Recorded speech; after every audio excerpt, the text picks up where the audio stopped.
Welcome to the Echo Rift Show. I'm Don, And I am Mike. and we are the creators of Echo Rift Comics. That's right, Don. And this time on Echo Rift, the boys talk about Doctor Who Season 8, Episode 4. Listen. Listen. Best episode in forever, which isn't fair because there have been great episodes, but what a great episode. Yeah, it's funny. When I turned it on, it's like this is a discussion of direction.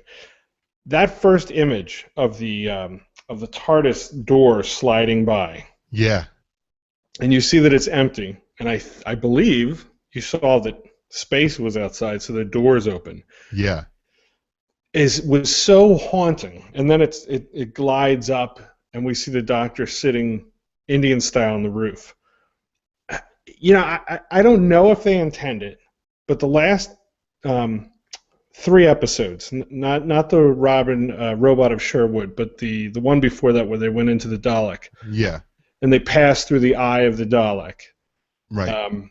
was really trippy. And then this one with that opening sequence was really trippy. They just made me think 70s. Yeah. Yeah, exactly. I mean, it's almost like what your memory would tell you of the Pertwee era, and it really isn't quite as trippy, but it's your memory. It's like appropriate for that, and it would fit there.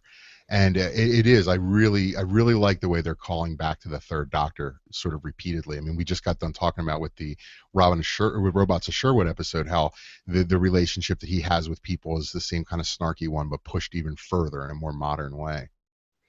Yeah, and you know how the next thing we see in that episode is that he's walking around the TARDIS doing that thing that I guess professors would do into a recording device. And he's doing, I guess, what the Doctor does when he's alone. Yeah. That was what was cool. It was like, well, what does the Doctor do? He spends a lot of time on the TARDIS between, companion time. Right. And what does he do? Well, apparently he just thinks it crazy and and works on it enough until he's almost conjuring the stuff. Yeah, and then when he's ready, he goes and finds someone to go play with and go further with his theory. This episode was awesome. Again, it starts with that weird, eerie shot of the planet and the TARDIS sliding by. But there wasn't a moment in this episode that wasn't eerie. Like, I was watching this, the sun was going down on Monday or Tuesday night whenever I finally got to watch it. And I had the creeps from that first second. I had no idea that the episode was going to be a creepy episode, but it was apparent right away.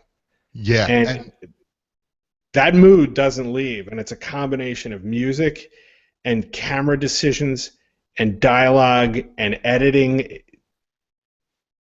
yeah, and it's up there. I think of the other two, and really when I say best in a while, there are two other like pretty, and as far as I'm concerned, famous scary Doctor Who episodes, and that's Blink and Midnight, and this is up there with them.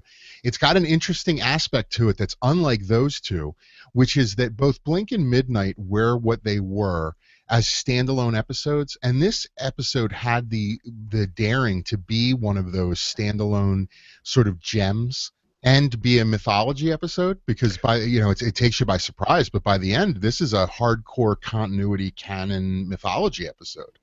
Yeah, it's funny how Joss Whedon used to do that with some of his shows, where he would take a weird episode and he would choose that as the place to take the biggest mythological or mythology leaps in the Yeah, show. And I don't even want to give it away. I mean, people will watch it. I mean, you might, whatever.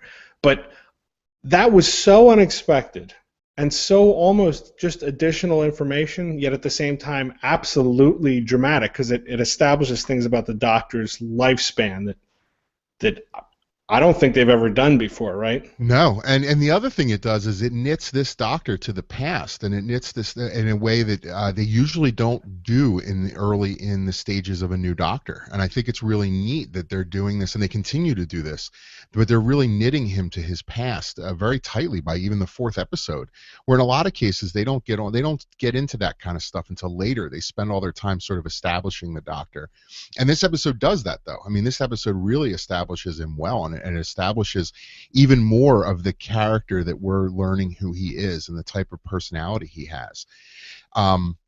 One of the other things that one of the things that Stephen Moffat does when he's doing his best horror stuff is and that's what Blink is. Russell Davies wrote Midnight, but it's the same. It actually applies though. Is the fear of the mundane, and that's something that Moffat is just a master of. And this episode is like Blink. It's about being terrified of the mundane. There aren't monsters. Your big brother could simulate this episode and scare the crap out of you. It's like Blair Witch Project, and that's some brilliant horror writing.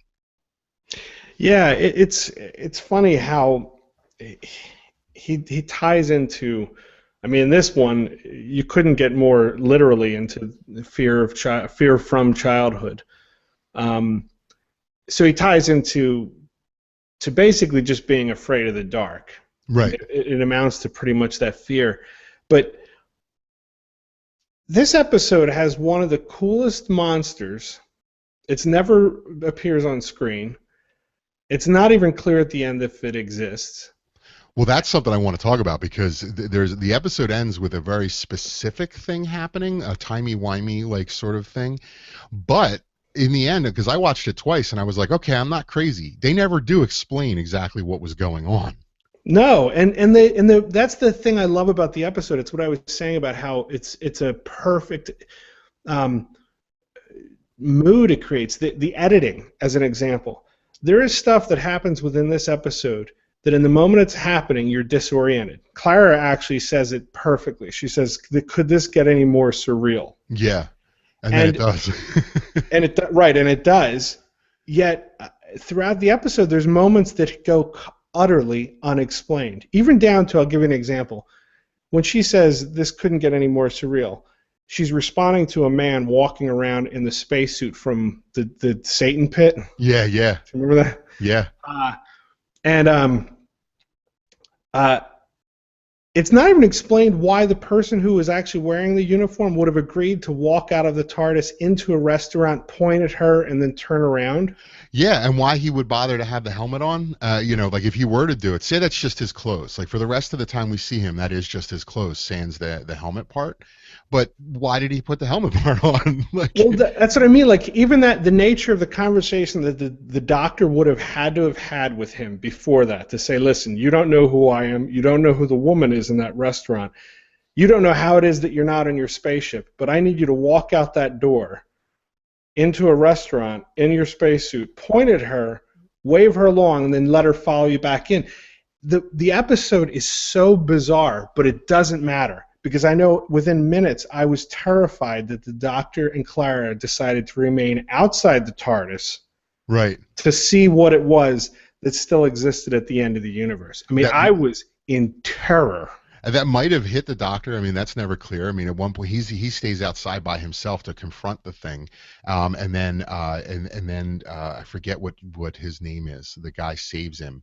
And it's not even clear Danny whether Pink's great-grandson. Yeah, and possibly Clara's great-grandson. I think, and that scene. Speaking of Danny, we're getting introduced to him very slowly, and I really liked that Moffat brought out his like coupling chops for those scenes at the dinner table where the two of them are sort of awkwardly having a first date, and that was another thing. And then I liked that he was able to do the coupling thing and do the awkward first date, and then also add in the crazy science fiction stuff. Like Danny is basically saying to her, "You're not messing with me. Where's your coat?" And he's starting to basically he's a former soldier. He's not a dummy.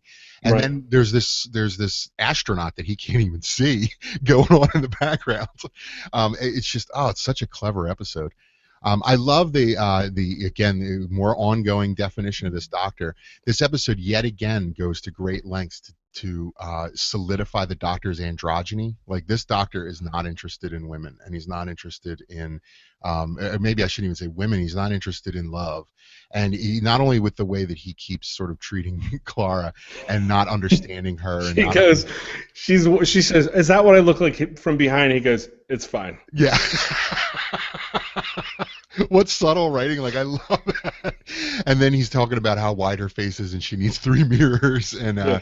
but anyway, I got such a kick out of that. And then the other thing that really blew me away, and this gets into the ending, but I'll speak as broadly as possible in case you're watching this and haven't watched, is that this storyline of the Impossible Girl hasn't ended. Because I mean, I really felt like that had sort of gone away, and then they got on with the okay, so now all that's solved, and she's been running around in all her different timelines and all her different personas, helping the doctor. And sure enough, she's not done, because this episode has the Impossible Girl helping the doctor, and not in the present tense, like in a way that really makes sense if you watch the episode. So I thought it was neat that that's not over either.